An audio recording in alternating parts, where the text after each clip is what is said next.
ಚಿಂತಾಮಣಿಯ ಅಂಬೇಡ್ಕರ್ ಭವನಕ್ಕೆ 9 ಕೋಟಿ ರೂಪಾಯಿ ಬಿಡುಗಡೆ.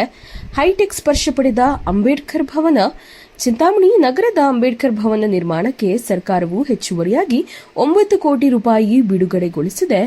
ಕೆಲ ದಶಕಗಳಿಂದಲೂ ದಲಿತ ಸಂಘಟನೆಗಳ ಹೋರಾಟದ ಫಲವಾಗಿ ನಗರದ ಹಳೆ ಸಿವಿಲ್ ಬಸ್ ನಿಲ್ದಾಣದ ಜಾಗವನ್ನು ಅಂಬೇಡ್ಕರ್ ಭವನ ನಿರ್ಮಾಣಕ್ಕೆ ಗುರುತಿಸಿದ್ದು, ಕಳೆದ 2015ರ ಏಪ್ರಿಲ್ನಲ್ಲಿ ಕೋಲಾರ ಲೋಕಸಭಾ ಕ್ಷೇತ್ರದ ಸದಸ್ಯರಾಗಿದ್ದ ಕೆಎಚ್ ಮುನಿಯಪ್ಪ ಮತ್ತು ಅಂದಿನ ಶಾಸಕ ಜಿಕೆ ಕೃಷ್ಣಾರೆಡ್ಡಿ ಭೂಮಿ ಪೂಜೆ ನೆರವೇರಿಸಿದ್ದರು.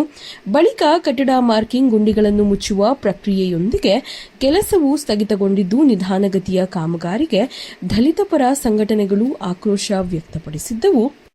ಕಾಮಗಾರಿ ಪೂರ್ಣಗೊಂಡಿಲ್ಲ. ಮೊದಲು 4.5 ಕೋಟಿ ರೂಪಾಯಿ ವೆಚ್ಚದಲ್ಲಿ 1200 ಆಸನಗಳನ್ನು ಒಳಗೊಂಡಂತೆ ವಿವಿಧ ರೀತಿಯ ವಿನ್ಯಾಸಗಳಿಂದ ಕೂಡಿದ ಭವನದ ನಕ್ಷೆಯನ್ನು ತಯಾರಿಸಲಾಗಿತ್ತು.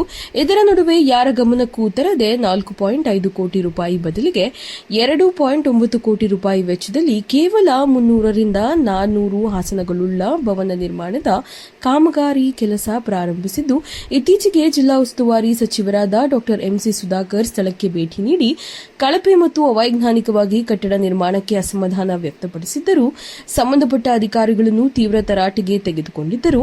ಈಗ ಎರಡನೇ ಹಂತದಲ್ಲಿ 9 ಕೋಟಿ ರೂಪಾಯಿ ಬಿಡುಗಡೆ ಮಾಡಿಸಿದ್ದಾರೆ. ಸುಸಜ್ಜಿತ ಸಭಾಂಗಣ, ಶಬ್ದಗ್ರಹಣ, ವಿದ್ಯುತ್ ಸೇರಿದಂತೆ ಅತ್ಯಾಧುನಿಕವಾದ ಉಪಕರಣಗಳಿಂದ ಹೈಟೆಕ್ ಸ್ಪರ್ಶ ಪಡೆದ ಅಂಬೇಡ್ಕರ್ ಭವನವನ್ನು ನಿರ್ಮಿಸಲಾಗುತ್ತದೆ.